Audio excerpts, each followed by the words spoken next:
And welcome back to some more Chaddy Talks Games. So continue with the Kingdom Hearts franchise. I just beat Kingdom Hearts Birth-by-Sleep. And you know, it has some good and it got us a lot of bad, you know? Yeah, Birth-by-Sleep essentially takes place in basically the past, like before the events of Kingdom Hearts 1, with these three new characters named Terra, Ventus, and Aqua. Ventus instead of Roxas. The whole time I was seeing the mother trucker, I thought it was Roxas, but it turns out his name is Ventus now. That's besides the point. These three are basically the trio. They're best friends, and them wanting to be on a... They basically have a goal and a dream of becoming Keyblade Masters. What's with Aqua and Terra trying to fulfill that? They go through multiple trials with Xehanort, and also their master Ericus, but Xehanort is there as well. It turns out he's an old mother trucker, and he's not as how he looks in Kingdom Hearts 2 whenever we saw him on like the picture and with Ansem the Wise. He's old, really old. And I wasn't really expecting to see him like that. But whenever they're doing the trial, like he's able to use the darkness and try to basically test Aqua and Terra even more. Even to the point whenever afterwards, I was almost seeing a glimpse of darkness within Terra. And whenever Terra and Aqua fought for their trial, that glimpse of darkness became more and more prevalent to the point where Terra couldn't even become a Keyblade Master because of that. It seems like his Ericus really does not want his pupils to be using the darkness. And with that, Terra doesn't get his dream of becoming a Keyblade Master, but with Xehanort sees a spark within him that he's so interested in and curious about. And get to a point that also shit starts going down with this new group called the Unversed. The Unversed is like the new enemy here. And like Aqua and Terra have to basically go through the lands in between to actually try to defeat all the Unversed, because they're going for all the other worlds. Nice. Really nice. And what's even better is that there's different, you can play as different characters. You can play as, what's even better is that each three of the main trio are playable characters in their own story. Sure, at times they don't really do some of the characters' stories any justice, but it's cool to see that they have different perspectives and different move sets and all and different like character moments a bit. It's really cool that they have that. Terra first starts off with 3 new worlds: the damn Enchanted Dominion, the Dwarf Woodlands, and then also even the Castle of Dreams. And we didn't even see those worlds before in Kingdom Hearts 1 and 2. This is new worlds, yes, because mostly it is like the past of Kingdom Hearts 1, like the prequel to it. But we didn't see those worlds. And we get to see, Cinderella, Snow White, and even Aurora firsthand. And also see firsthand is how in Aurora's world, Maleficent plays a part. Huge, substantial part in she makes a big presence in starting the events of Kingdom Hearts 1, where she finds out from Terra that the Keyblade is able to open up hearts. Even forces Terra to open Aurora's heart and steal her heart from her. And Terra's just taking it where he can't do nothing, but Terra is seeing the extent of what the darkness is able to do. You gave in, homeboy? Oh my God. All Maleficent did was play with your soul and you already gave in? That's how, okay, so this is the events of going to Kingdom Hearts 1, because that's how she got the heart. Like the whole time throughout this story, Terra's actually basically wondering if he should use the darkness, if he should not, what he can learn from the darkness, and also basically looking for Xehanort the whole way. Next thing we go to is Radiant Garden. Radiant Garden, sensational. It's again, it's not Hollow Bastion, it's Radiant Garden now. And we get to see firsthand, like, Terra basically getting swept up into the darkness and Xehanort keep on watching them with a keen eye and like trying to provoke him a bit into using that darkness. Like firsthand, because this is where like all the stories are basically in like together. We fought an unversed boss fight, and then the whole team fought them together. Sensational. You get to see all of them really work together and be so energetic and so like cohesive with each other, where like they're a team. They with anything with all three of their minds and powers combined, they're able to do freaking anything, and they're able to beat the Unversed together. But this comes into play where we find out that Aqua also has been keeping tabs on Terra. Turns out that, yeah, Master Ericus was telling Aqua to keep tabs on Terra because he's worried that Terra will fall into the darkness and become reliant on it. He currently is, but for Terra to find that out, he pushes both Aqua and Ventus away. Ventus is there too, and to the point where we get to see it. It's basically like parallel to Riku's story, where with Riku, he pushed away his family, his home, and his friends for darkness, for power. And with Terra, the same thing happened. You should trust him a little bit, though. Terra? It doesn't sound like what the master told you to do. It might be a different route, but I'm fighting the darkness. I'm not so sure. I've been to the same worlds as you, and I've seen what you've done. You shouldn't put yourself so close to the darkness. Listen to yourself, Aqua. Terra would never... You've been spying on me? Is that what he said to do? The master's orders? It was only... Aqua? I get it. Terra? Just stay put. I'm on my own now. All right? Oh, fuck. Oh, damn. Please, listen. The master has no reason to distrust you, really. He was just worried. But then you didn't even tell him, but you are getting closer and closer to the darkness. You chasing after the mother trucker Xehanort, where you just going right up until his freaking fingertips, homeboy. Yeah, Terra left them, disregarded them. And even to the point where we keep on going is that we find Xigbar. Well, before Xigbar from Kingdom Hearts 2, the organization, but we get to see like who this guy is before. It seems like he's like a mercenary, but also it was Xehanort who asked him to work with him to bring on the darkness into Terra, into like putting up a whole play of having Xehanort just seem like he was captured and not be able to fight back and even move, being completely restrained. And Terra fights that boss, or fights Xigbar, and freaking uses the darkness. And at that point, he like Xehanort sees, but also Terra sees that like darkness has a lot of power, and you're able to do so many things with it. Why should he be kind of scared of it? And that's the whole message with Xehanort, is that Xehanort doesn't really want Terra to be scared of the darkness, because the darkness can bring about so much power and all that.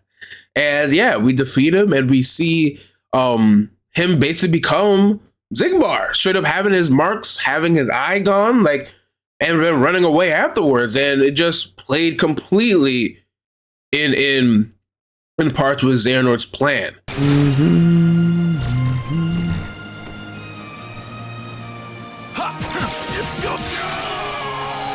Sorry, homie Xigbar, or brag. The mother trucker paid you too much just to play me a fool. But I ain't no fool this time. Trust and believe. But don't give in, homeboy. Don't do it. You can't do it. Oh, that's how he got his eye. You freaking bum. Oh, damn, his ass got eradicated. That's how Xigbar came to be. He just gave you the Darkness D, homeboy. You ran pretty fast, though. Well done, Terra. Don't do it. You have taken yet another step forward. But I was consumed by anger, hatred. That's darkness power. The power of darkness. Exactly. Darkness that you channeled. No. I succumb to it. Exactly. He fondling your ass. And with that, the darkness just keep on getting stronger and stronger with Terra to the point where we go to other worlds like Colosseum, Disneyland, and also even the deep space with Stitch. Like Terra is basically losing his sense of self, his sense of friendship. And he keeps on going into like, should I use it? Should I not? Should I use it? Should I not? And we get to see it prevalent in regards to like the Colosseum, where in the Colosseum, he gets used by Hades to become like one of Hades' puppets. But then at that point in time, like he switched off from the darkness and saved somebody, saved Zack from Final Fantasy from being controlled by Hades. And you get to see moments like that where Terra, where he's able to use the darkness in a way to help others and still be true to himself. But in every single moment, it's kind of like he has no other choice but to use it, because now at this point he's all by himself. He has nobody else. He pushed Aqua and Ventus away, and it's the same thing like Riku, where he's so reliant on himself. He can't, and you can be reliant on yourself, but he has nobody else to really turn to. Even his master, he can't even look at his master again because he turns out he's keeping tabs on him. But yeah, there's so many messages from these worlds where even in deep space with Stitch, where with friendship plays a huge part in it. Where Stitch, I don't remember watching Lilo and Stitch. I watched it a little bit, but Stitch, him being isolated as this destructive monster, has no friends. But it was Terra. Terra was the one that basically introduced friendship and what it means to care for people, and even showing his like waymarker, like the papu fruit to Stitch, and showing him like, yeah, this is really what is important, is your friends. And Stitch really hanged on to that, even to the point where Terra was thinking about it. It's like, what have I done? Like, I push away the people who I love and the people who I can call my best friends because of this search for darkness. Like, why did I do that? And you see him start to basically not rely on the darkness a bit, because he knows like what the darkness can truly do to somebody. Sure, it can make them powerful and crave their lust for power, but also you push everybody away from it. And I think it was just a sensation, man. Like, truly just something that it's nice. And it goes hand in hand with Riku, where they both have moments of being just self-reliant and being only like pushing everybody away. And it's so apparent in Terra's story. It's insane. And even to the point where Xehanort basically still being such a prevalent force in this story, where he basically told Terra that Arrakis is basically going to kill Ven. Terra switches it, man, and trust and believe. I don't know why, like the damn from after whenever you go through Neverland and to the end of the game, there's just a huge freaking power gap, like a huge jump where I'm literally getting my ass beat badly. Like the fight against Arrakis, because Arrakis is trying to kill Ventus, because it turns out Ventus is what Xehanort really wants, and I'll go to it later. But to fight him, holy shit, I've got my ass beat badly. I literally get my ass beat. And it's just like, I can't even function, man. It's just, holy crap. Oh, this mother trucker action. Dark Impulsor. Homie, don't use the darkness for your own benefit. Sleeper. Stop touching me. Holy shit. Say goodbye.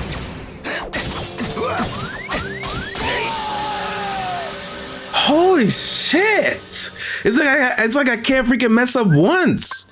And I didn't even mess up there. I had no chance of even blocking.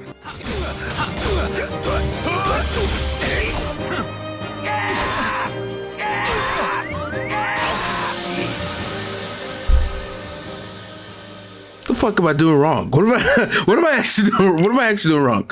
But yeah, I still complete him and fight him, and yeah, we get to see Terra use the darkness to protect somebody, or to protect his best friend, which makes sense. it makes complete sense on why he did it. But the whole time Xehanort is using him, and after that, Xehanort strikes him down, kills Arrakis, and basically builds upon that anger, that freaking madness, and this, not really disturbance, but that mostly anger, and feed upon the darkness within Terra to come fight Xehanort now, because now Xehanort has his master plan. Bro, damn, and he just went off with the wind too. Who killed him? Vanitas? Oh, Terra. Master Arrakis. He looked up to him too. But you have to be better, homeboy. What a sight. And it had to been your ass. Why do you trouble yourself with remorse, Master Terra? The man was bent on doing harm to your friend, his own pupil. Master Xehanort, why? You know, at times I find your progress quite striking. But you still fall short. Let all that anger out, my boy. Give your heart over to darkness. Don't do it. What do you Be mean? better. Still so blind. Then I will make you see. Come to the place where all Keyblade wielders leave their mark on fate. The Keyblade Graveyard. Oh, we actually finna freaking fight his There ass. You will watch your dear Ventus and Aqua meet their ends. And the last light within you will die. That ain't finna happen, you nasty bum. Trust and believe. And crazy, you get to see also Terra's whole land, or his whole hometown, be destroyed and be sucked up and be eradicated. And it's just so crazy to think that they're doing this here. It's really sensational. And also even going hand in hand with the final moments of the game, where it turns out it's the final world in the game is the Keyblade Graveyard. Like a whole graveyard where supposedly these Keyblade wielders of both light and dark were fighting over this thing called the Keyblade, basically the X-Blade, which is Ventus. But I'll talk about that in Ventus' story. But both these two wielders of the Keyblade were fighting over it. And there's a huge battle, and basically leaving all Keyblades in this desert where I'm pretty sure, is there no more Keyblade wielders? Like, really? Are they all basically gone? It's just so interesting, man. It's so interesting to find out that there's two different families that they are fighting over this thing of power so they can basically be the one on top. It's so interesting, and it's so like weird. I've never thought of it like that. Even to where these like Aqua, Terra, and Ventus can wield the Keyblade. I was never really thinking of that there were actually other Keyblade wielders. I thought it was mostly just Sora and Riku. Damn, man, they just hitting it. And then we all get split up. A cool freaking sequence happens where people just shit goes down. Everybody getting Xehanort using the Keyblades on Terra, Aqua Ventus, freezing Ventus. It's like a lot of shit is happening. Then boom, we're fighting now Xehanort and Vanitas, and we going ham. Sure, I'm getting my ass beat even more.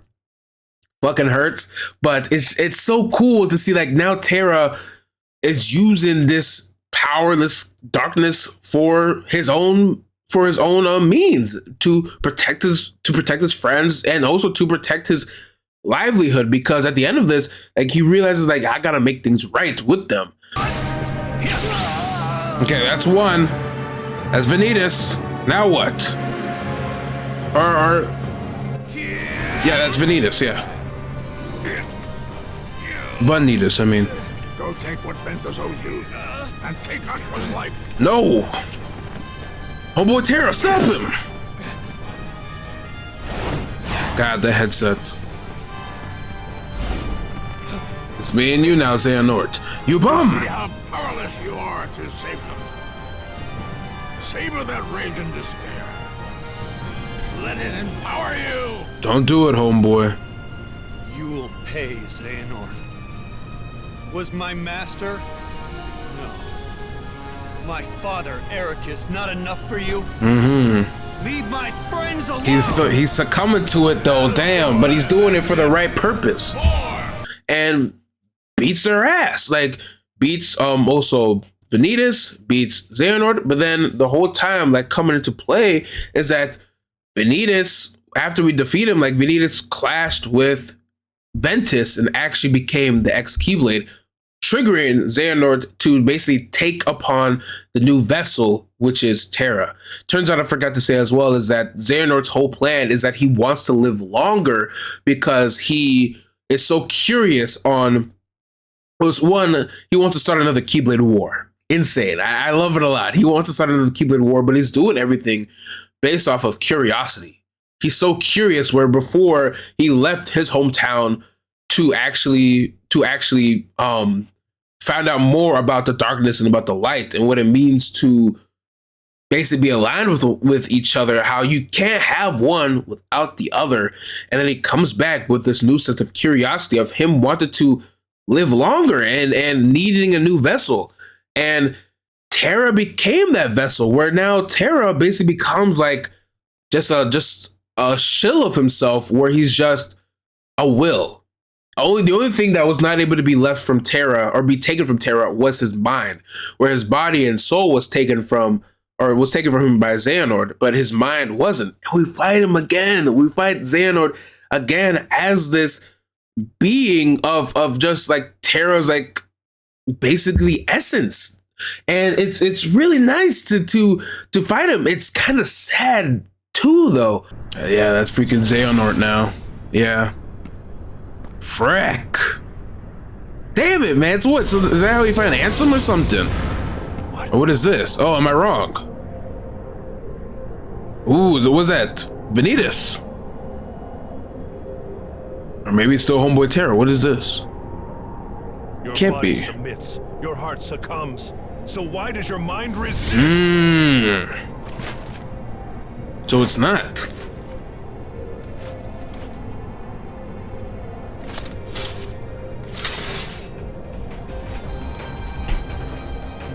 Don't give in, homeboy. Damn it. His body and soul is God, but his mind still fights. He knows what he has to do. Take it back, homeboy.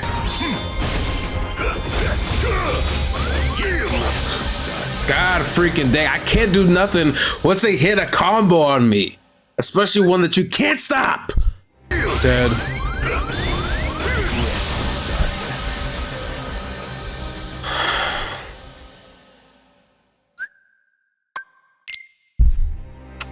This is literally beating the shit out of my fucking ass. The shit out of my ass. You have lost!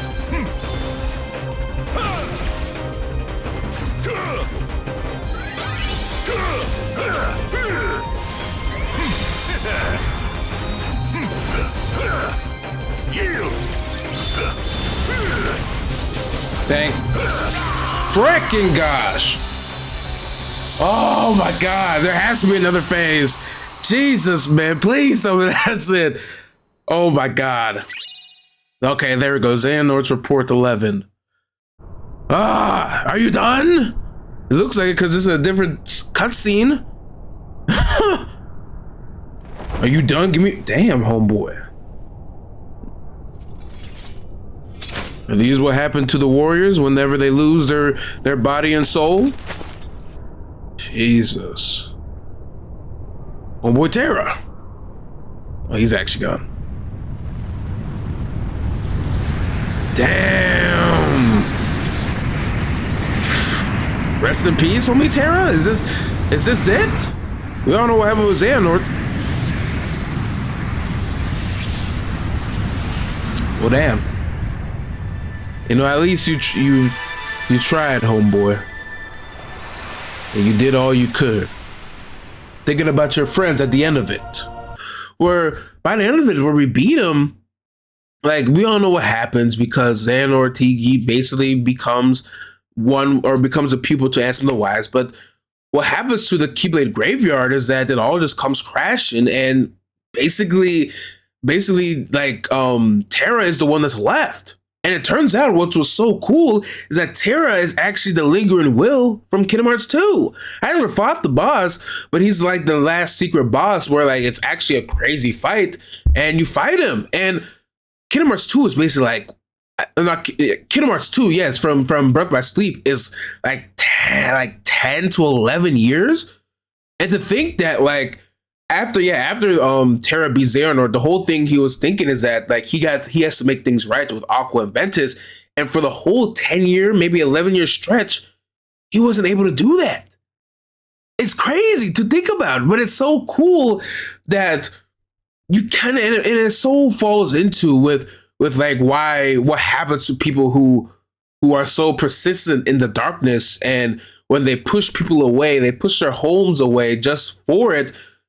That's the ending that they get. Besides Xehanort, because Xehanort is a freaking mastermind, but that's what they get, where Terra loses his soul in it, and he loses the ability to make things right with Aqua and Ventus, and it's just sad, man. It really is sad to think about it, but damn, man. And that's 1/3 of the story right there. Terra's side of the story is so freaking good because I was so compelled with him basically thinking that he can use the darkness, but also realizing that the darkness has so many other disadvantages where he pushes people away, where he becomes basically so nonchalant to the things at hand. I loved his story. I think his story is easily the best one from freaking this game. And his story, I wasn't really expecting his story to be so compelling and the best one, because one, Ventus looks like Roxas. I love the homie Roxas, especially after playing 358. And then Aqua, she's in Fragmental. And I'm like, so these two characters, Aqua and Ventus, has to be kind of a bit more interesting than Terra, because they are in one looks exactly like the homeboy, and two, one's in a whole nother game. You know what I'm saying? And it didn't go that way with the two one, unfortunately. The two were a bit of a letdown, and mostly Ventus was a bit of a letdown, where we see Ventus, like, basically, yeah, we get to start it back again, and then we see Ventus actually meet Venatus face to face, and Venatus telling him that Terra's gonna be gone, like he's gonna have a fate that is unforgiven, and that's why that basically sparks Ventus to go out there, where nobody wants, or like Ericus doesn't want him to go out there for different reasons, but I'll get to there. But yeah, we do the same thing with Ventus is what we did to Terra. We go through these worlds again, but also basically sometimes being like the first one to those worlds and also playing catch up. But the whole time, Ventus is trying to chase after Terra because he loves his friend, man. Yeah, we basically go through the same worlds, but it wasn't the same with Ventus where it was with Terra being so compelling, where Ventus, it felt like that we were going through those worlds just basically because we kind of had to, where in the Cinderella one, he basically made Cinderella's dress, and we did that. In the whole Snow White world, we basically had to go play things with the dwarves and do such side things that wasn't really as interesting to me, and that really also didn't do nothing for Ventus's character. To think about this, that we don't know shit about him. He's a whole new character, but the only thing we know is that he looks exactly like the homie Roxas, and they don't really do nothing for his character at all between these worlds. Like there's nothing really sticking out to me besides other than going more and more into like the worlds after like the first three, like basically after like Terra pushes away Ventus and Aqua, like Ventus kind of loses his friendship and he wants to like get friends and have friends again. And you see that when it comes to Stitch, you see that where it comes to Neverland, where he like basically gets back, like wants to get back his friendship, and it keeps up being so coherent to like what really matters. And then it turns out again, where I'm pretty sure it was after Neverland or during Neverland, where we find out what happened with Ventus for him to become like this person now from his lifeless other like his lifeless zombie. And it turns out the thing that really sparked him is because of their dream, where the whole time, like whenever Xehanort brought Ventus to Arrakis, Ventus was a zombie. Literally no personality, only saying one word, basically lifeless. But the thing that gave him life was because of their dream of becoming Keyblade Masters. Terra included Ventus into his and Aqua's dream, and Ventus basically became anew because of that, where he had that sense of thing that he's able to work towards with his friends, and even be able to talk about it with his friends and achieve it. That's why like Ventus was so prevalent into wanting to, or so adamant about staying whenever Ventus and Aqua, or not, whenever Terra and Aqua were in their trials to become Keyblade Masters, because this is like the height of the goal that all three of them are going after, and like Ventus wants to be a part of that. Where again, that's all he knows, man. That's all he knows, and like he cares for them so deeply, and he wants them to be able to achieve their goals and all that, but it just gets to a point now where they're leaving this out all towards the end. Where Neverland going into Land of Departure and then also going to Keyblade Graveyard, they're leaving all of it for the end, where there's nothing at the beginning of the story or the beginning of his part of the story with the worlds.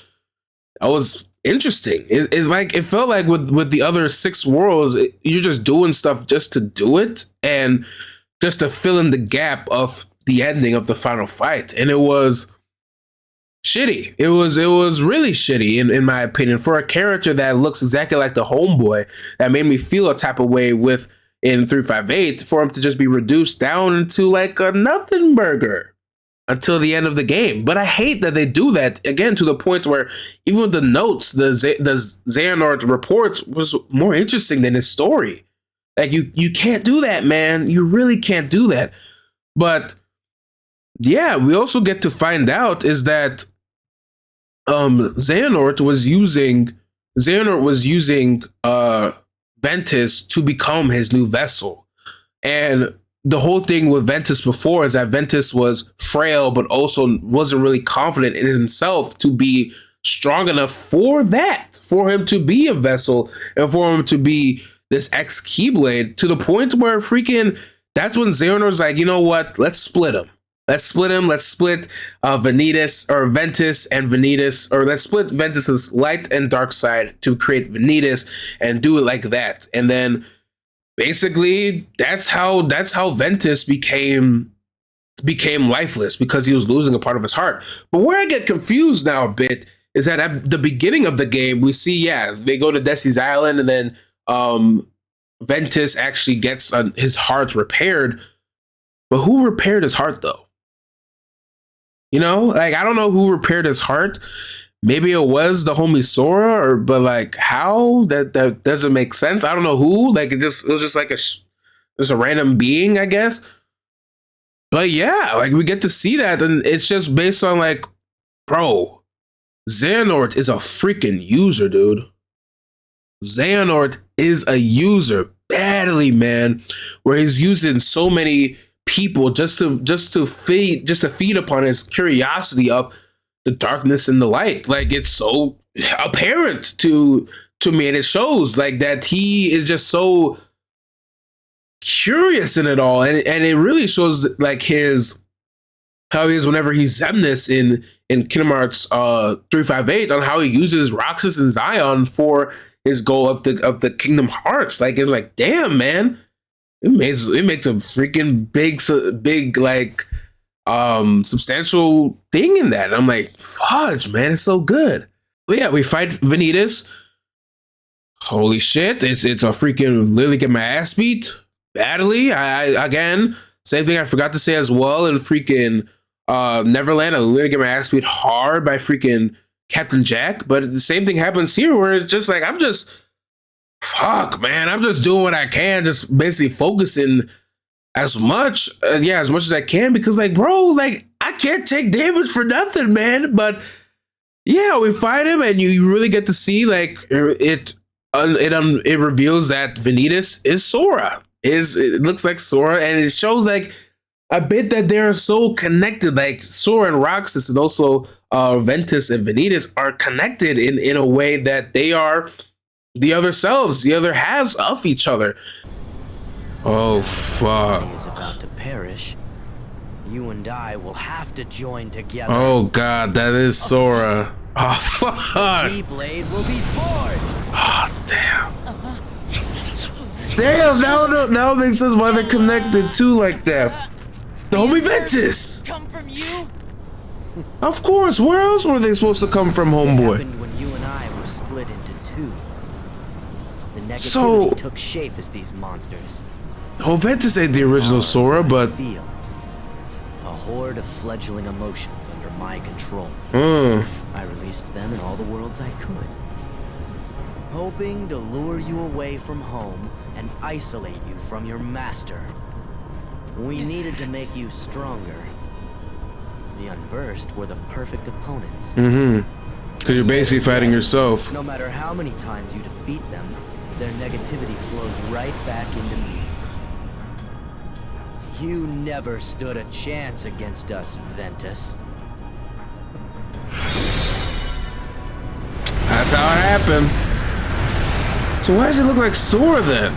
Because they're opposites. They're two sides. But who was the one that saved who made him whole? Who did that? Who was that random voice?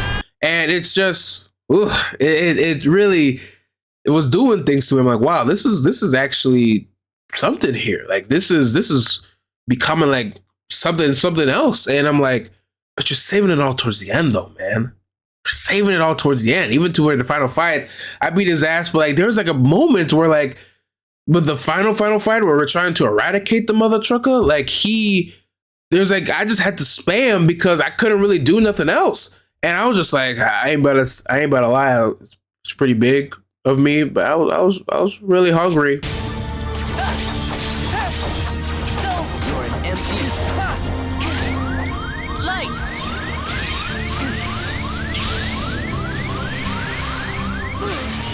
So I got him, thank God. I just want to eat so bad, man. I know that's fat as shit, but I just want to eat. Oh God. You didn't see bum.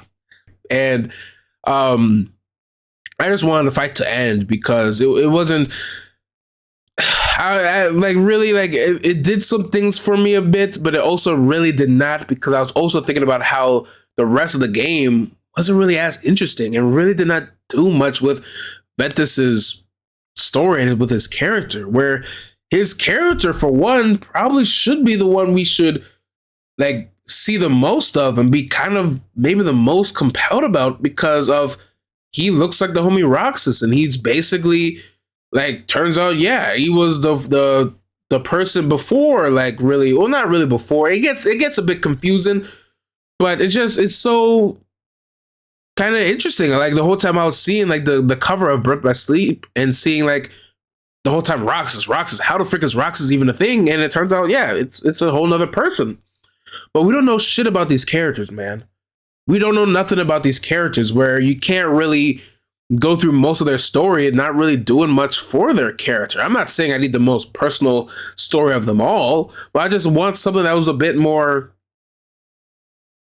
something that I could latch onto, to be honest, because I wasn't able to latch on to anything with Ventus, to be honest, and that's a bit disappointing with me. Like it's really disappointing for a character like him to not be, but it's kind of just to his own fault, because like the events from whenever he was being resurrected, he doesn't remember those events, and every single time like those events basically get told to him, he has an aneurysm and a migraine and he can't really think. Like, but yeah, man, his disappointing, like really disappointing, like mid, to be honest, because most of the damn game I felt like it was just filler and didn't really do nothing for his character other than towards the end. Aqua. So I was a bit, out of them all, I feel like I was the most curious on Aqua, because Aqua has another story in Fragmental where I'm like, where does she play a role into like coming into Kingdom Hearts 3? You know, because like at this point, she's in the cover of Kingdom Hearts 3 and she has a whole nother game like after the events of this game. And I'm like, where does she where does it really go from here? So throughout this game, basically you have the same thing. Like she gets told that she has to basically keep tabs on Terra and also bring Ventus home. Like every single time, like that's basically what she does and what she says. Every time she meets Ventus, she says you have to go home. Every single time, whenever she sees Terra, she's like keeping tabs on him and his darkness, but also like believing in Terra in a bit to not really become reliant on the darkness, because she knows deep in her heart that Terra is able to not become reliant on it. And sure, after the moments like she gets the news where he basically steals, even though he got used, basically steals a heart. He used basically fought Zack with the darkness, did all those sort of things, but she kind of just is one note for me. She really throughout her worlds, like she's basically playing catch up the whole time. Like the whole time she's playing catch up, where Ventus and Terra goes through their events and their events in the worlds, especially the main 3 worlds, and she's just there to basically do the whole wrap up, where she sees Snow White basically comes back to life, Aurora come back to life, and Cinderella become her ball girl, and all of their stories basically being recapped. And that's cool and all, but that doesn't really do nothing for her character. Again, I don't know shit about her. I don't know nothing about this character at all. I kind of want to know more about her, but they don't really give me anything to really latch upon. I'm not saying she's so into the light where it kind of makes her uninteresting to a fault, because she doesn't really have moments of worriness and also moments of her wavering in a different side, because she's so into the light. And it kind of, in my opinion, make her just a bit of a more uninteresting character, to be honest. But you get to see moments also with Lilo and Stitch in the Deep Space one, where like she basically sees like Stitch have like the Wayfinder and him making his own and like cherishing it and caring for it, and how she should do the same.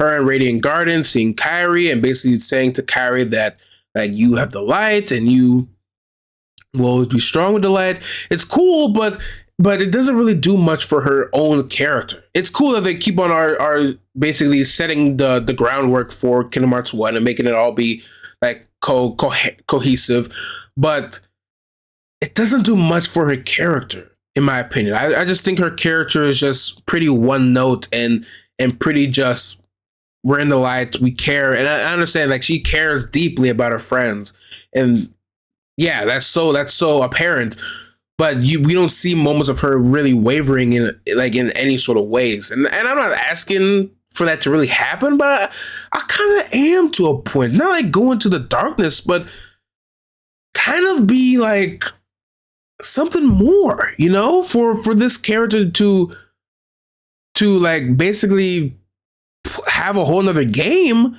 I'm like, she kind of has to have something more, but she kind of doesn't, man. Yeah, man. I was a bit out of it, man. Like wholeheartedly, I was a bit out of it, because I'm like, you're not really doing nothing for this character. And the same thing with Ventus. Most of the damn game, you're not really going ham with the character. And I'm not a fan of that at all, like, to be honest.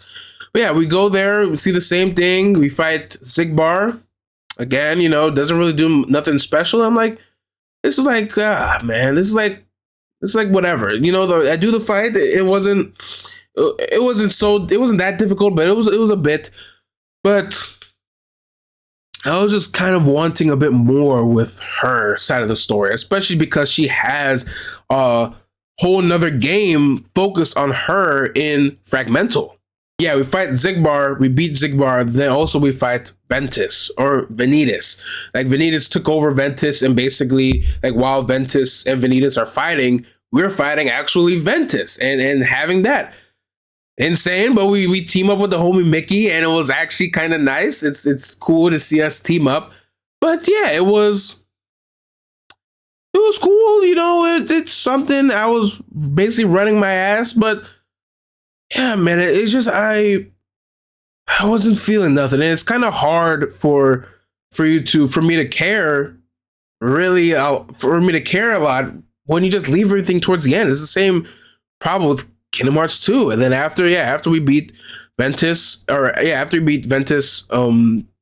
Vanitas, I should say, is that Ventus is in a forever slumber because whenever he defeats Vanitas, like he basically defeats himself, like kills himself, and he basically becomes in a coma. He's still alive, but now he's basically trapped in darkness, and he needs people to believe in him to basically guide his way to the light, and that's with Aqua and Mickey. But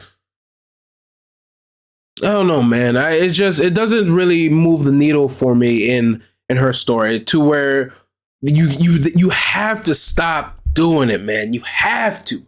Or the whole freaking Xemnas report or Xehanort report is more interesting than the story at hand.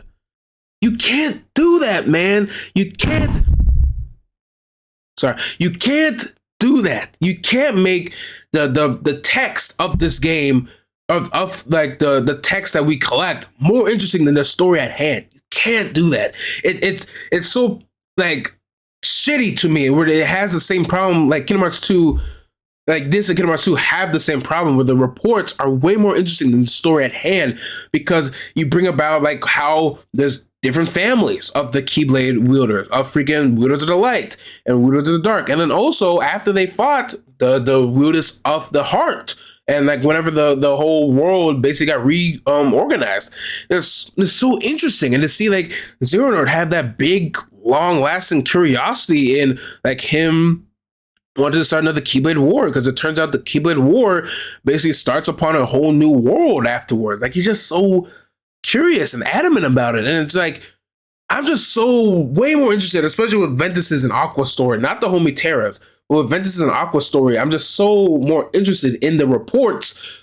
It just makes everything seem like just ass in comparison. Like, so like I just have to get it done in comparison because it doesn't move the needle for me. And it's really unfortunate that it's the case for a character like freaking, for these two characters, like for somebody who looks like Roxas and somebody who has another game. Like, I don't know, man. It's crazy to me that Terra of them all, who I don't think makes no appearance besides the Kingdom Hearts 2, or besides a secret boss in Kingdom Hearts 2, be more interesting. Why, man? It sucks in that way, but I still think it's a